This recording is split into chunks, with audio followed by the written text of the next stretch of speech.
everyone, Angelica here with Larry the Computer Guy. We are an IT managed service provider in Commerce, Michigan, specializing in cybersecurity and compliance.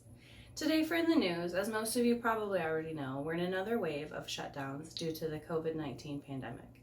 This includes the National Zoo and other Smithsonian institutions who have closed their doors to visitors in the last week because of the pandemic. The zoo's webcams, however, are still broadcasting live, including the giant panda cam, broadcasting adorable footage from the newest member, the newly named baby panda. I hope that you can enjoy this as I have. You can access the National Zoo's panda cam by clicking in the link in the description box below. And please, if you have a zoo that you enjoy watching their webcams streaming live, please share in the comments below. Hope you have a wonderful day.